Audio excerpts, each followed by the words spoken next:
Сайн байна уу? Цэцгээ Life and Love Coaching podcast-д тавтай морилно. Энэхүү сувгийн маань онцлог. Бид хэнийг ч буруутгахгүй. Харин бидний дотоод зөрчлийг ил болгох асуудал бүхий үнэнтэй зөөлнөр бас зөрөгтэйгээр нүүр тулах болно. Өнөөдрийн подкастын сэдэв маань 3 дахь хүнтэй нууц амраглалын харилцаанд орсон хүмүүс яагаад баригдчихмаар санагддаг вэ? Өөрөөр хэлбэл баригдах айдас ба далд чөлөөлөгдөх хүсэл гэсэн хоёр туйлын тухай ярилцах болно. Зарим үйлчлүүлэгчд маань надад хандж хэлдэг л дээ. Би баригдахаас маш их айж байна. Гэхдээ нэг талаар баригдчихвал амар юм биш үү? Надад маш их юмнаас чөлөөлөгдөх юм шиг санагдаад байна хэмээн хэлдэг.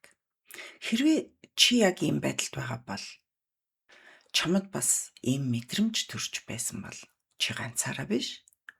Өнөөдөр бүгдээрээ яагаад зарим хүмүүс нууц амрагийн харилцаатай байж байхдаа дотроо нууцхан илчлэгдэхийг хүсдэг вэ гэдэг талаар хин нэгнийг буруутгалгүйгээр тайвнаар ярилцъя. Баригдмаар санагдана гэдэг бол хачин зүйл биш л дээ. Сэтгэл судлалд энэ бол маш түгээмэл ажиглагддаг зүйл. Виктория Милан гэдэг сайтынхан хэрэглэгчдээс авсан санал асуулгад айл хэзээний хэнийг араар тавиад эхэлчихсэн 11,050 хэрэглэгчид оролцсон ийм судалгаа хийсэн байгаа юм л да. Үүнээс харахад тэр хүмүүсийн 12% нь маш их айж байна. Баригдчих вэ гэхээс үхтлээ айж байна гэсэн бол 13% нь би өртөөсөө айхгүй байна гэж хариулсан ба. Тэгвэл яахав үлдсэн 75% нь баг зэрэг айдас байдгаа хэмээн хариулж. Энэ юу харуулж байна вэ гэхээр маш олон хайртай хүнээ араар тавьдаг хүмүүс ухамсаргүйгээр энэ зүйлийг дуусгачих юмсан хэмээн дотроо тэрсэлдэж явдгаа гэсэн үг юм. За яагаад баригдмаар санагддаг вэ? Энийг бүгдээрээ сэтгэл зүйн 5 шалтгаанаар авч үзье л та. За нэгдүгээрт гин буруугийн мэдрэмж маш их сэтгэлийн дотоод ачаал үүсгдэг байна. Нууц амраглалын харилцаа ингээд удаан үргэлжлээд байх тусам тухайн өөрийгөө буруутай мэдрэмжийг мэдэрч эхэлдэг. Хайртай хүнээ би хуураад байна.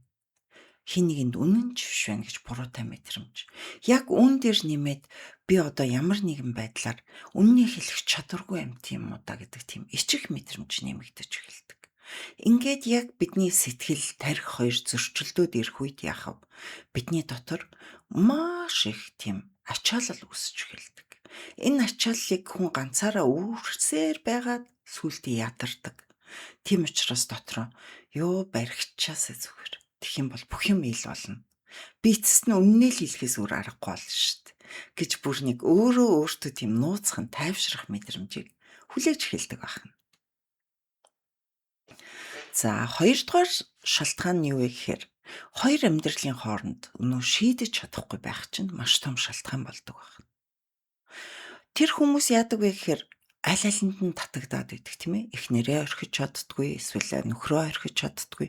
Тэгсээр нэг 3 дахьч цоо шинэ хүнд татагдаад энэ л миний хайр юм уу да гэд мэдрээд эхэлж өгдөг. Тэгэхэд яг үндсэндээ дээр дурдсан тийм ээ гин буруугийн мэдрэмж, ичхүүрийн мэдрэмжээс болоод алийг нь ч алдахыг хүсдэг. Яг ийм үед таргалаад тураад байдаг йо-йо эффект гэдэг юмыг хүн өөртөө бий болгож эхэлдэг. Өөрөөр хэлбэл би шийдвэр гаргачаад буцаад буцаж байдлаа дахин шийдвэр гаргаад ингээд хаашаа ингээ явахаа мэдэхгүй тийм байдалд орж эхэлдэг. Яг энэ байдал тухайн хүнд маш их стрессийг үүсгэдэг. Тэр үедээ дотроо юу гэж боддог вэ гэхээр баригдчих юмс. Тэгвэл ишиг би энэ шийдвэрийг гаргаад авах шаардлагагүй. Хин нэг миний оронд гаргаад өгнө шүү дээ гэж бодогдож эхэлдэг. Өөрөөр хэлбэл эхнэр нь мэдчих юм бол тийм ээ. Нөхөр нь мэдчих юм бол өнөө хүний чинь гэрээсээ хөөгд гаргачих болно шүү дээ. Тийм учраас тэр яах вэ? Шийдвэр гаргасан биш. Хин нэг нь тэр хүний өмнөөс шийдвэр гаргаад өгчхөөр тэр хүнд амар болоод явчихна. За дараагийн 3 дахь зүйл юу гэдэг вэ гэхээр чөлөөлөгдөх далдхан хүсэл нуугтаастай байдаг гэж хэлж болно. Зарим хүн яг одоогийн харилцаанд сэтгэл ханамжтай биш байдаг. Тиймээс энэ харилцааг дуусгахыг хүсдэг. Энэ харилцааг дуусгахыг хүссэндээ нууц амраглалын харилцаа буюу 3 дахь читгээдийг амьдралтаа ерөн дуудаад оруулчихсан байдаг. Би чамтай жаргалгүй байна аа. Би чамтай юус аз жаргалгүй байна. Тиймээс би явлаа гэд хэлэх ямар ч зориггүй байдаг. Энэ нь юутай холбоотой вэ гэхээр өнөө л үр хүүхэд, ах дүү, найз нөхдийнхөө дунд муу хүн болж харагдахаас айдаг. Өчүүхэн болж харагдахаас айдаг. Тийм нэг айцтай холбоотой байна. Баригдаад ирэх үедээ эхнэр нь одоо хөөгд гаргацсан, нөхөр нь хөөгд гаргацсан тохиолдолд би ганцаараа буруутан биш ээ. Энэ амьдрал чинь аз жаргалгүй байсан шүү дээ. Тийм учраас биш нөхцөл байдал намайг л ийм байдалд хүргэсэн шүү дээ гэдэг тийм өөртөө ямар нэгэн байдлаар халахвч хийх үүднээс би ганцаараа буруутай биш гэж хариуцлагыг өөрхийн нэгэнд шилжүүлэх арга хайж болдог байх. Сэтгэл зүйч Диана Киршна гэдэг эмэгтэй байдаг. Тэр хүн юу гэж хэлсэн бэ гэхээр зарим хүн аз жаргалгүй гэрлэлтээс явах, гарах, шийдвэр гарах зориггүй байдаг учраас чөлөөлөгдөхийн тулд ухамсаргүйгээр нууц амраглалын харилцаа үүсгэн тэрийгэ баригдахыг хүсдэг гэж тайлбарсан нь ч байдаг байна. За дараагийн сэтгэл зүйн дотоод нууцлал юу гэдэг вэ гэхээр харилцаагаа сэргээч хэмсэн гэсэн тийм далтах найдвар байдаг байна. Сонирхолтой нь зарим хүн баригдсанаараа хосуудын хооронд маш илэн далангүй ярилцлага болдог. Өмнө нь хизээж байгаагүй тийм хүлээн зөвшөөрөлт гэдэг юм явагддаг. Яг ингээд ирэхээр хосуудын харилцаа шал өөр төвшөнд очдог. Яг энэс болоод хүмүүс юу гэж найддаг вэ гэхээр энэ хүн хэрвээ намайг алдах гэж байгаагаа мэдэрх юм бол намайг илүү үнэлэх байх, аль эсвэл намайг хажуудаа байлгахын тулд илүүтэй хичээх байх гэж найдсандаа харилцаагаа сэргээх далд найдварын үүднээс бид ухамсаргүйгээр баригдахыг бас хүсдэг байна. За тэгвэл одоо 5 дахь сэтгэл зүйн нууцхан хүсэл рүү оръё. Энэ бол ямар нэгэн байдлаар өөртөө итгэлгүй тийм хүмүүс байдаг да, тийм ээ. Өөрийгөө урмаар биш бүр өвдөлтөөр мотивацлдаг. Ийм хүмүүс яадаг вэ гэхээр өөрийгөө бүр энэ байдлаараа шийтгэх хандлагатай байдаг. Инхээр яг хохин штэ ийм гоё амьдралд аз жаргалтай байсан байж энэ бүхнээ чи хүртэх ирэхгүй ингээд чи баригт, тийм ээ. Ингээд өөр хүнтэй одоо өнөө жаргалтай газар хүн тогтдгоо гэдэг шиг тэгж дотроо боддог хүмүүс байдаг. Энэ үед тэр амьдралыг санаатайгаар сүйтгэж ингэж баригдаж өөрийгөө муу хүн, би ийм л муу хүн юм чи одоо чи намайг хөөгөөд өгөлтөө хэмээн өөрийгөө шийтгүүлэх бас нэг арга болдог. Энийг одоо сэтгэл зүйн хэлэнд self sabotage буюу тийм ээ. Өөрийгөө ингээд бүр байхгүй болгодог, дуусгадаг хандлага гэж ч нэрлэдэг. За энэхүү 5 сэтгэл зүйн дотоод хүчний улмаас хүн нууц амраглалын харилцаанд орсон үедээ баригдчихын сан гэж боддог байхны. За тэгвэл энэ баригдах айдас гэдэг юмны талаар бид ярьлаа.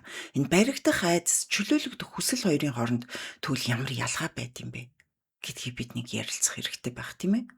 Тэгвэл нууц амраглалын харилцаатай хүний дотор яг энэ хоёр эсрэг хүч бол мэдрэгддэг. Энийг нь юу вэ гэхээр маш их баригдах айдас байдаг. Энэ үед баригдчих юм бол би гэр бүлээ алдна шүү дээ. Ажил төрөл одоо найз нөхдийн харилцаан дээр одоо тийм ээ нэр төр маань унана. Миний хүүхэд ч гэсэн ийм өөдгөө аавтай, ээжтэй байхтай яах вэ гэж одоо намайг муухагаар үнэлэх болов, дүгнэх болов гэсэндээ ирээдүгөө алдах айдас байдаг. За дээр нэмээд маш олон тийм ээ гаднагшаа харагдаж байгаа би амьдралаа авч яваад байгаа шүү. Энэ амьдрал аз жаргалтай харагдаад байгаа шүү гэдэг нөгөө тийм бусдад өгч байгаа тэр гоё одоо мэдээлэл байхгүй болох үүднээс тэр хүний хяналт гэдэг юм алдагдаж эхэлдэг. Энэ бүхэн айдас нийлэхээр баригдах айдас гэдэг юмыг бий болгоод эхэлдэг. За тэгвэл чөлөөлөгдөх далд хүслийн ард юм уу гэдэг юм бэ гэвэл нэгэнт тийм ээ өөрийнхөө дотор ингээд зөрчилдсөн буруутай сэтгэлээсээ салмаар байдаг. Би хайртай хүнээ хуурмааргүй байна. Тэгтэл би энэ 3 дахь хүнд хайртай болчихсон байдаг. Ингээд миний тарих сэтгэл хоёр зөрчилдөд эхлэхээр маш хэцүүтэй байдал үүснэ. Энэ үед би энэ буруутай сэтгэлээс салахын саа гэсэндээ чөлөө тогтлогдох тийм далд хүслийг бий болгодог. Яг үнний ард юу байдаг вэ гэхээр би яшиг үннээр л амьдрий л та. Ер нь би яг юу хүсэж байгаа юм бэ гэдгийг мэдэхгүй байгаа тэр байдал энэний ард нуугтаастай байдаг.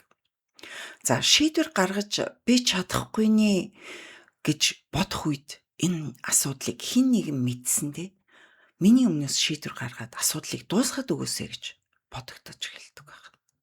За тэгээд яг энэ тийм ээ баригдах айдас чөлөөлөгдөхийн далд хүсэл хоёр зэрэгцээд эхлэхээр хүн маш тийм зөрчилтэй төлөвт орж эхэлдэг. За тэгвэл баригдсны дараа юу болд юм бэ? Баригдсны дараа хүн ер нь дараах үе шатуудыг дамжиж байгаа. Маш их айцтай байсан өнөө хүн чи баригдаад ирэхээр уур уцаар ичгүүрийн мэдрэмжээр тийм ээ хариулж эхэлнэ. За сүүлдээ тэгээд яах вэ? Өөрийнхөө буруутай мэдрэмжийг хүлээн зөвшөөрөд ирэхээр бүх юмыг хүлээн зөвшөөрөд тэгээд за ашгүй одоо нуугаад авах шаардлага дуслаа да гэсэн түр зургийн тайвширлыг яатагч байсан мэдэрч эхэлдэг байна. Гэхдээ энэ бол зөвхөн түр зургийн тайвшрал. Яг энэний дараа бодит үнэтэй нүүр тулж эхэлдэг. Нэгэнт би хайртай хүнээ өвтгөхөд итгэлийг нь алдчихсан юм чинь. Яг энэ том нууц амрагл буюу энэ хосын харилцааны хамгийн том хохирлын дараа харилцааны маш том зөрчлүүд гарч ирнэ. Бил маш том тийм бэрхшээлтэй нүүр тулж эхэлнэ. Тэгэхээр энэ баригдсанаар юм дуустдаггүй байх нь баригдсанаар магадгүй тийм ээ чи ямар нэгэн бэрхшээлийг ил гаргаад энэ бэрхшээлээс хэрхэн гарах вэ гэдэг бодит үр дагавруудтай нүүр тулах болно шүү гэдгийг би та нарт урьдчилан сануулъя. За энэ бүхнээс бид юу ойлгож болох вэ гэдгийг би та нарт хэлье. Баригчмаар санагдаж байна гэдэг чинь чиний нууцын ачаалал маш их болсон байна. Чи шийдвэр гаргахгүй гэж хойшлуулсаар байгаад тийм ээ хоёр талд хоёр хүн хуураад яваад байна гэж айсандаа болоод ямар нэгэн байдлаар чи өөрөө маш их ядарчихсан байдаг. Ямар нэгэн байдлаар чи нууц амргийн харилцаанд оролцлоо дээр нэмээд баригчмаар санагдаж байна гэдэг бол чиний яг одоогийн харилцаанд нэр нөхрийн чин харилцаанд ямар нэгэн харилцааны дотн байдал харилцааны илэн далангүй байдал буюу нэг зүйл дутуу байна шүү гэдэг юм дотоод дохиог таашд өгöd байгаа юм шүү. Тэгэхээр баригдахаар асуудал бол бүрэн шийдэгдэггүй. Яг өмнө нь хаалттай байсан тийм ээ. Та хоёрын ил гарч ярьж чаддгүй байсан яриа ил болох болно. Би бинээсээ айлгүйгээр хүлээн зөвшөөрөлтөөр ярьж чаддаг болно. Дээр нь би биндээ би ийм юм хүсэж байна. Ингэмээр байна гэсэн мэдрэмжээ ил гаргаж хэлдэг болно. Бас ямар нэгэн байдлаар шийдвэр гаргах боломжийг чамд нээдэг. Энэ утгаараа яхав баригдах нь нэг талаар зүв болоод явчих. Тэгэхээр өнөөдөр чи яг иймэрхүү байдалд байгаа бол тийм ээ өөртөө дараах 3 асуултыг тавиад үзээрэй. Энэ бүх асуултын ард би ер нь яагаад хайртай хүний араар тавиад байгаа юм бэ? Надад юу хэрэгтэй дээ би ингээд ийм байдалд орчоод байгаа юм бэ гэдэг хариултуудыг үнэндээ чи олж авах боломжтой байдаг шүү. За нэгдүгээрт би нууц амраглалын харилцаанд орсноор баригдах юмсаа гэдэг нууцхан хүслээрээ яг юунаас чөлөөлөгдөхийг хүсэж байгаа юм бэ? За дараагийн асуулт. Би хайртай хүндээ аль эсвэл тийм ээ 3 дахь хүнд ямар нэг юмыг хэлж чадахгүй яг юуг хэлж чадахгүй дээ би ямар зориг дутсандаа би нууцхан баригчхын сагсгийн хүслийг тээгээд байгаа юм бэ гэдэг асуултыг өөртөө тавиад үзээрэй. За хамгийн сүүлийн асуулт бол үнэн дээр би энэ амьдралаас өөрөөр хэлбэл энэ харилцаанаас миний хайртай хүний харилцаа аль эсвэл энэ 3 дахь хүний харилцаанаас яг би юу хүссэндээ ийм байдалд орвоо гэдгээ өөрөөсөө дахиад нэг асуугаад үзээрэй. Энэ бүх асуултуудын ард яагаад би хайртай хүний араар тавьж байна гэдгийн хариулт үнэндээ нуугдж байгаа гэж би та нарт хэлсэн. За энэхүү подкаст минь ямар нэгэн байдлаар сэтгэл зүйн терапи биш гэдгийг та нарт би хэлмээр байна. Өөрийгөө буруутгалгүйгээр өөрийгөө ойлгох нэг алхам байж чадна хэмээн би хэлэх байна. Хэрвээ чамд яг энэ мэдрэмж нэг л танил өөрийн чинь бодит байдалтай төстэй санагдаж байгаа бол би дараагийн дугаартаа гэр бүлийн гадуурх харилцаанд байгаа хүн яагаад шийдвэрт хүрч чаддаггүй вэ гэдэг сэдвээр нэлээд гүнзгий ярилцахыг хүсэж байна. Хэрвээ чи одоо баригдхаа сайж дотроо хямарч байгаа бол миний үнэнтэй нүүр тулах хором сургалтын урьдчилсан бүртгэлд хамрагдаарай. Бүртгүүлэх линкийг доор оруулж өгсөн байгаа шүү. Хэрвээ чи энэ дугаараас эргэцүүлэн бодох ганцхан зүйлийг өөртөө авч үлдэж өөрийгөө болон бусдыг инэрэн хайрлах сэтгэлээр ойлгож чадсан бол миний зорилго биелж байна тэр. Чи өөрөөрөө байх зоригийг алхам алхмаар олж чадна.